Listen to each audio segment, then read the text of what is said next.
श्री स्वामी समर्थ। तुम्हा सर्वांचं माझ्या चॅनल मध्ये मनापासून स्वागत आहे। तर बघा 24 जुलै गुरुवारी आहे आषाढ दीप अमावस्या। तसेच या अमावस्येला दर्श अमावस्या किंवा मग दीप अमावस्या सुद्धा म्हटलं जातं। तर या दिवशी आपल्याला पितृदोषापासून मुक्ती मिळवण्यासाठी, पितृदोषापासून सुटका मिळवण्यासाठी आपल्याला एक प्रभावी दिवा लावायचा आहे। पित्रांसाठी आपल्याला या अमावस्येला एक दिवा लावायचा आहे। आता तो कशा प्रकारे लावायचा आहे याबद्दलची संपूर्ण माहिती मी तुम्हाला आजच्या व्हिडिओमध्ये सांगणार आहे। व्हिडिओ पूर्ण बघा जेणेकरून तुम्हाला संपूर्ण माहिती मिळेल। जर तुम्ही चॅनलवर नवीन असाल तर चॅनलला सबस्क्राइब करायला मात्र विसरू नका आणि व्हिडिओला लाईक करायला मात्र विसरू नका। तर बघा, ज्यांना कोणावर पितृदोष असेल, शनी दोष असेल, 7.5 असेल, ज्यांच्या कोणत्याही कामात अडथळे येत असतील, नोकरी, विवाह, व्यवसाय, कर्जबाजारी असेल, तसेच घरात सतत कटकट असेल, हे सर्व कारण जे आहेत ते पितृदोषाचे असतात। घरात जर पैसा येतो पण तो टिकत नाही, अशा सर्व प्रकारच्या अडथळ्यांवर एक प्रभावी उपाय आपल्याला येत्या दीप अमावस्येला करायचा आहे।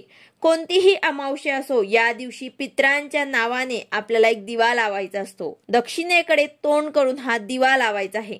हा दिवा आपल्याला घरीच गव्हाच्या पिठाचा बनवायचा आहे। पण लक्षात असू द्या की आपल्याला दिवा बनवताना त्या पिठामध्ये मीठ घालायचे नाही। अळणी पिठाचा एक दिवा आपल्याला बनवायचा आहे आणि दक्षिण दिशेकडे यमदेवाची जी दिशा असते त्या दिशेकडे आपल्याला याचं तोंड करून दिवा आपल्याला लावायचा आहे।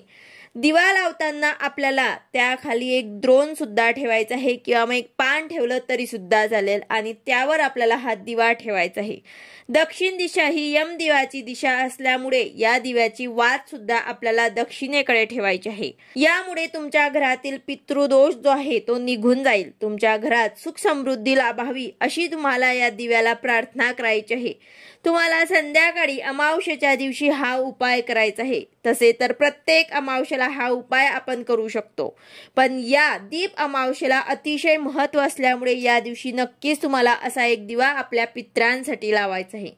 त्याचबरोबर या दिवशी एक पोळीवर भात, त्यावर 4-5 काळे तीळ आपल्याला टाकून आपल्या छतावर पित्रांसाठी हा नैवेद्य आपल्याला ठेवायचा आहे। त्यामध्ये सुद्धा आपल्याला मीठ टाकायचं नाही। आपल्याला थोडासा अळणी भात घ्यायचा आहे आणि एका पोळीवरती आपल्याला तो भात टाकून त्यावर 4-5 काळे तीळ टाकायचे आहे आणि हा असा नैवेद्य पित्रांसाठी आपल्याला ठेवायचा आहे।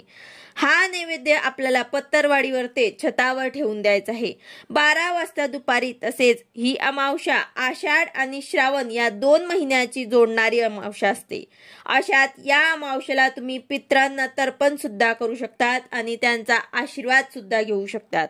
तसेच तुम्ही या दिवशी पिंपळाच्या झाडाखाली सुद्धा एक दिवा लावू शकतात। जर सतत व्यवसायात अडचणी येत असतील तर या अमावस्येला तुम्हाला पिंपळाच्या झाडाखाली तिळाच्या तेलाचा एक दिवा लावून ओम नमो भगवते वासुदेवाय या मंत्राचा जेवढा जमेल तेवढा तुम्हाला जप करायचा आहे।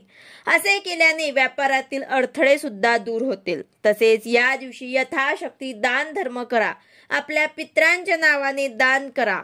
या दिवशी दान करण्याला खूप महत्त्व आहे। भुकेलेल्या व्यक्तींना दान किंवा खायला दिल्याने विष्णुदेव प्रसन्न होतात आणि ते आशीर्वाद सुद्धा देतात। त्या दिवशी गंगेच्या पाण्यात स्नान करण्याला सुद्धा खूप महत्त्व आहे।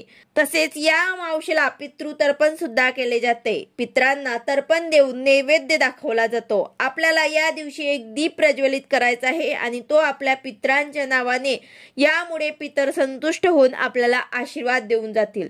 या दिवशी आपल्याला पित्रांसाठी आपण हे सर्व केले तर त्यांना मुक्ती मिळत असते आणि ते पुढील पिढीला आशीर्वाद देतात। या दिवशी एका पवित्र नदीत काळे तीळ अर्पण करणे सुद्धा महत्त्वाचे आहे। पिंपळाच्या झाडाला जल अर्पण करायचे आहे। तसेच दान करायचं आहे। ब्राह्मणांना भोजनासाठी घरी बोलवायचं आहे। गाईला हिरवा चारा खाऊ घाला। तर अशा प्रकारे आपल्याला हे छोटे छोटे उपाय नक्कीच या दिवशी आवर्जून करायचे आहे। तर अशा प्रकारे आपल्याला दीप अमावस्येच्या दिवशी, दीप पूजनाच्या दिवशी एक दिवा आपल्याला पित्रांच्या नावाने आपल्या घरातच दक्षिण दिशेकडे तोंड करून लावायचं आहे आणि त्यांना प्रार्थना करायची आहे। व्हिडिओ आवडला असेल तर लाईक करा, शेअर करा, सबस्क्राइब करा। भेटूया अशाच नवीन व्हिडिओ सोबत। श्री स्वामी समर्थ।